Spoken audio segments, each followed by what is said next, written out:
Fala pessoal, mais um vídeo aqui, segundo do canal, falando da palavra.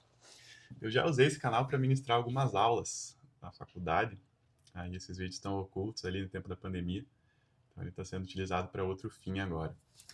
E antes de começar a palavra, o Espírito Santo colocou duas coisas no meu coração que eu quero repassar para vocês. Um alerta, um puxão de orelha, em dois sentidos. O primeiro é que a gente tem que terminar o que começou. Então, às vezes, a gente tem uma ideia muito boa, tem algo que é de Deus mesmo, algo que vai ser bênção, algo que vai impactar a sua vida, a sua família ou a vida dos demais, e às vezes, pela correria, pelos outros compromissos, fica um pouco de lado, um pouco parado alguns projetos. Então, a ideia hoje é te incentivar a terminar o que você começou. Poderia ser uma profecia, eis que te digo, termine o que começou, mas isso eu creio que todo mundo precisa de um gás aí, alguma coisa para finalizar algo que Deus já entregou. Então fica esse o recado. E o segundo é que às vezes a gente se dedica e capricha em coisas no nosso intelecto, assim. Então eu monto uma palavra, uma ideia de vídeo, algo assim, e operacionalmente ele está fazendo muito sentido, está muito redondo, está muito legal, organizado, mas além disso, que isso é muito importante e excelente, precisa ter a presença de Deus. Então precisa que Deus ele inunde, né? Então a gente organiza, faz. Estou aqui com um cenário diferenciado aqui, hoje estou viajando, mas tudo está organizado, mas se não transbordar o Espírito Santo, tá à toa. Então não é esse o objetivo, não é para isso que a gente está fazendo nada das coisas que a gente faz. Então é isso. Termine o que você começou, organiza, mas chama a presença do Espírito Santo para o que você está fazendo, para não ficar só no teu braço, na tua organização e na tua capacidade. Amém? E o título, então, da palavra de hoje é Reconstrução do Altar. Muitas vezes, na vida do cristão, do povo de Israel, que está retratado na Bíblia, que nós somos a Israel de Deus, né? Nós fomos enxertados na videira e o comportamento do povo de Israel reflete muito o que nós temos como tendência, né? E o povo de Israel, para quem acompanha a Bíblia, conhece um pouco da história, ou para quem está se familiarizando agora, ele tem uma tendência à idolatria. Então, só o Senhor é Deus, a cultura, né, cristã, a cultura judaica é monoteísta, então existe um único Deus, mas mesmo assim o povo tem uma tendência de colocar outras coisas no lugar de Deus, ou criar outros deuses, né? Então tem aquele bezerro de ouro lá, quando Moisés subiu o monte e demorou para voltar, o povo ficou ansioso, né? Então logo já quis inventar um deus ali diferente, algo assim. E parece algo engraçado, né, no nosso dia a dia pensar, será que temos uma cultura politeísta, várias coisas no lugar de Deus? Muitas vezes parece que não. Mas existe sim uma ordem de prioridades e Deus ele tem que estar na primeira, né? A prioridade máxima precisa ser Deus. Então, em aconselhamento a gente fala a ordem das coisas, a hierarquia é Deus, família, trabalho, igreja e ministério. Essa ordem é uma sugestão, uma orientação que quando ela é invertida, então você coloca daqui a pouco o teu ministério antes da tua família, ou até o teu ministério antes de Deus. Tá errado. Tá errado e esse arranjo vai dar problema. Cedo ou tarde, de maior ou menor escala, mas quando você deixa de priorizar o que precisa ser priorizado, existe problema. Então, te dá um minutinho aí, poderia ficar em silêncio um minuto para você refletir, mas reflita o que já deu de problema na sua vida, o que já aconteceu que poderia ter um princípio, assim, uma organização mais correta. Com certeza foi porque alguma prioridade foi desorganizada. Então, se essa desorganização acontece, existe problema, cedo ou tarde, maior ou menor. E então, quando a gente pensa na história de Elias, que é o que eu vou falar hoje, ele combateu então os profetas de Baal, que Baal ele era um deus fenício, então é lá da cultura deles algo sobre a fertilidade, o clima, as colheitas, a chuva, né? Então esse deus ele representava muita coisa. Só que o mais engraçado é que o povo estava adorando a Baal, mas estava passando por um período de seca. E eu vou dar risada agora, porque o Deus que ele provê a chuva e a fertilidade, não está entregando chuva nem fertilidade. E o povo está lá, refém dessa escolha de um Deus que não faz nada. Mas o inimigo age bem assim. Ele age colocando engano na nossa cabeça. Então, às vezes parece uma oportunidade muito boa, parece que um relacionamento muito promissor, uma moça, um rapaz, enfim, que tem tudo para dar certo e te promete que vai te entregar o que você deseja, o carinho, o acolhimento que você sempre desejou e você projeta nessa pessoa algo assim. E aí, depois vai passando o tempo, depois que você já entregou teu coração, acaba que esse Deus Baal para de entregar aquilo que ele prometeu que ele não consegue entregar, porque Deus entrega, né? Deus entrega a vida plena, a vida abundante, né? Não Baal. E aí a gente coloca, né? Talvez isso aconteceu com alguém aí, colocar essa pessoa do relacionamento que te prometeu entregar coisas boas, coloca essa pessoa no lugar de Deus, coloca como máxima prioridade, esquece das coisas de Deus. E aí essa pessoa para de te entregar o que você sonhou, né? O que você desejou. E aí é problema, né? Problema e o povo fica refém dessa escolha, às vezes lembrando desse início dessas promessas, as promessas de Baal, né?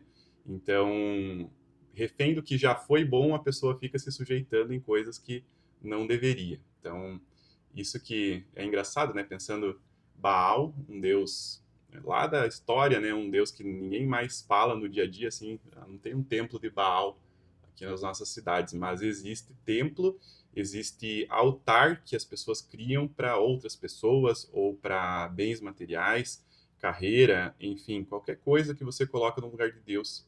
Inclusive coisas que são nobres. Então, os nossos filhos, a nossa esposa, se está no lugar invertido, então uma prioridade maior que Deus, Deus ele não divide a sua glória, né? E é o que acontece que dá problemas, né? Então, Elias, ele teve essa iniciativa de combater esses profetas e falou com o povo, isso está escrito em 1 Reis 18, 21. Então Elias se chegou a todo o povo e disse: Até quando cocheareis entre dois pensamentos? Se o Senhor é Deus, seguiu. Se Baal, seguiu. Porém o povo nada lhe respondeu. Então, como é engraçado, né? Engraçado que o povo quis, assim, conciliar um negócio complicado, né? Tentar levar uma vida com Deus, então, com o Senhor, né? O nosso Deus, e também com Baal, mas o povo não se decidia. E nesse impasse, Deus não tinha compromisso com o povo de abençoar, de trazer as chuvas, porque, poxa, se vocês estão procurando um outro Deus que está prometendo tanta coisa, por que que eu vou te entregar, né? Então, a ordem das prioridades estava totalmente invertida. E aí, nesse desafio, acontece realmente, né? Deus, ele mostra o seu poder, existe a oportunidade dos profetas de Baal clamar por ele, orar por ele. Elias até debocha com eles, falando, esse Deus está ocupado aí, tá dormindo, tá fazendo outra coisa. E quando o Senhor Deus, né, o altar é reestabelecido para o nosso Deus, ele demonstra de uma maneira extraordinária, assim, poderosa. E quem quiser ler então em 2 Reis, capítulo 18 e 19, tem toda a história detalhada ali sobre isso. E nosso Deus, Jeová, ele mostra o quanto ele é poderoso quando o altar está restituído. Então, quando essa prioridade ela começa a estar em evidência, né? Isso é algo que eu penso que é bem significativo, né? Bem evidente. E às vezes fica também essa questão da idolatria e de colocar outras prioridades no lugar do Senhor de uma maneira muito subjetiva. E aí essa história de Elias eu vou deixar um pouco de lado e trazer a história de Neemias. Neemias, então, ele estava reconstituindo os muros de Jerusalém. Então, Jerusalém já foi tomada e reconstruída inúmeras vezes durante a sua história. Mas aconteceu então, quando a terra, então, Jerusalém foi restituída, ela estava sendo reconstruída e começou então essa iniciativa com os muros, né? Então, o muro é a proteção, é se colocar então uma maneira de segurança. E quando houve então essa reconstituição dos muros, logo em seguida existia um inimigo infiltrado que se chama Tobias nessa história, na história de Neemias, que ele estava ocupando um espaço muito pequeno. Então, a grande decisão, a grande transformação da tua vida já aconteceu, mas existe uma pequena sala, um lugar pequeno ali que não está sendo ocupado por Deus.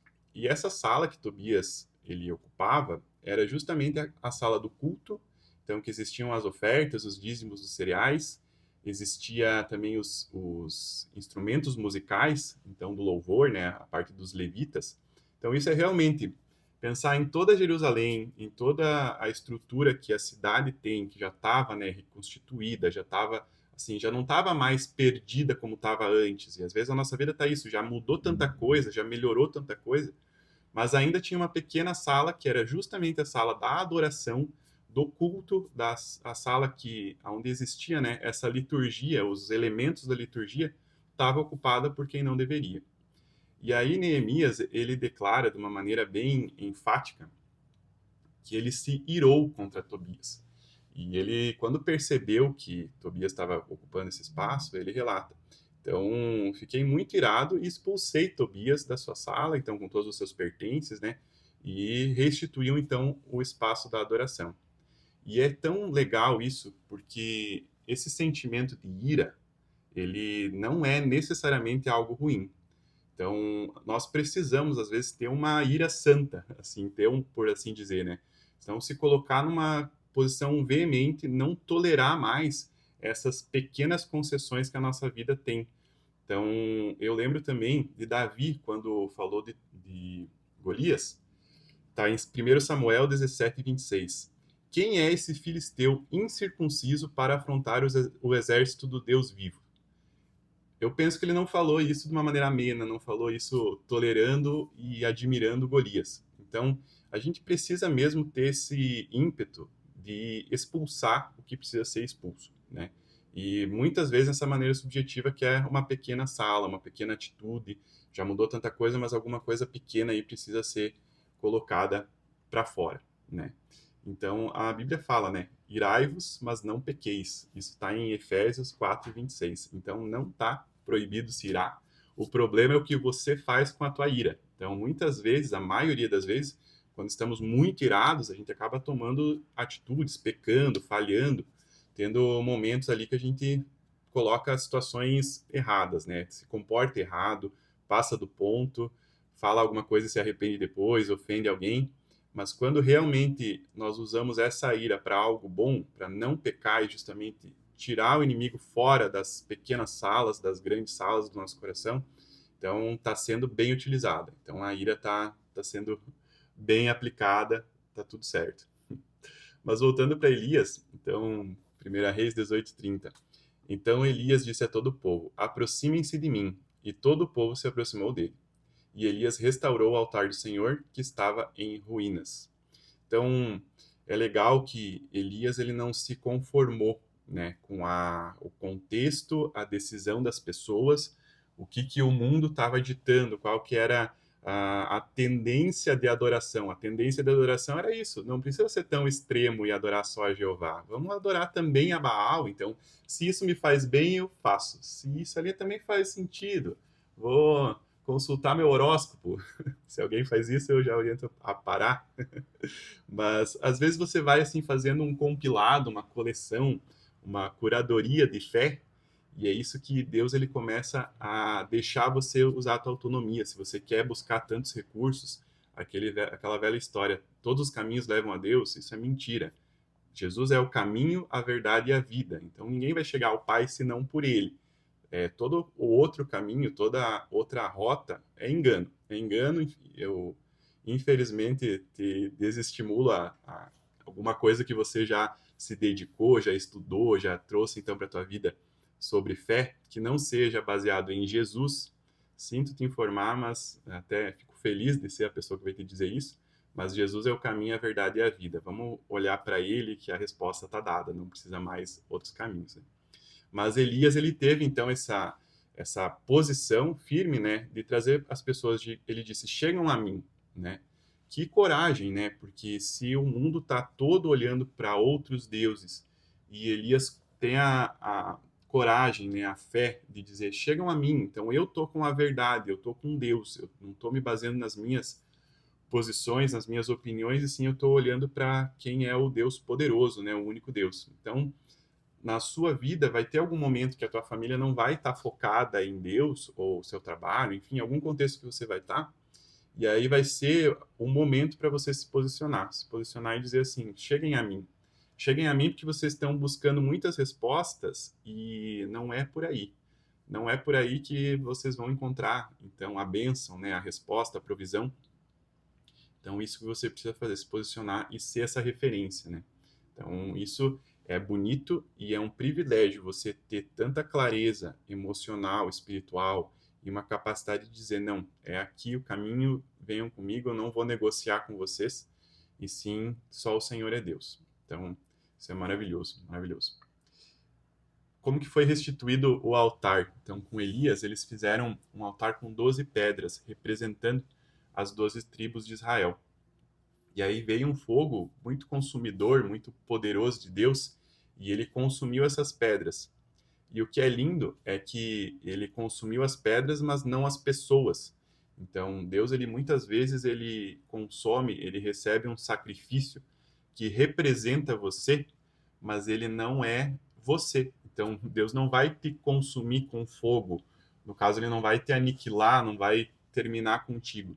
Mas num altar de adoração, num altar de sacrifício, quando você coloca algo que te representa, Deus ele recebe esse sacrifício e então ele entrega. Veio logo em seguida as chuvas, né? Depois da entrega do povo, do sacrifício, e que o povo entendeu que só o Senhor é Deus, Deus rompeu os céus, então, com uma chuva que começou com um pequeno sinal, uma nuvem do tamanho da mão de um homem, e depois veio então a forte chuva, a abundância, o transbordo de Deus. Mas isso então é só porque as prioridades e o altar foi restituído. Então o povo parou de se distrair, e é o que eu te convido a fazer também. Pare com as distrações, as coisas que parecem que é importante você gastar teu tempo, mas se isso está tirando o tempo de Deus e a adoração, as primícias de Deus, está equivocado. Então eu te convido hoje, né, e ministro na tua vida com toda a humildade e com a fé que eu tenho e os resultados que a fé tem produzido, né, os frutos na minha vida, dizendo que sim, só o Senhor é Deus. E quando você coloca essa prioridade em ordem, as coisas vão fluir. O que estava estagnado, o que estava parado, o que daqui a pouco assim foi um bom começo, foi promessas muito válidas feitas e resultados que começaram a aparecer na tua vida, mas pararam. Eu te convido a inspecionar o teu coração, inspecionando esse coração, entender, sim, Deus está na prioridade, Deus está no lugar do culto e o Senhor está sendo adorado e glorificado através da minha vida. Então esse é o recado, que a nossa vida, né, o nosso coração seja todo dia inspecionado e limpo para as prioridades estarem muito claras. Amém? Um abraço para você e para sua família.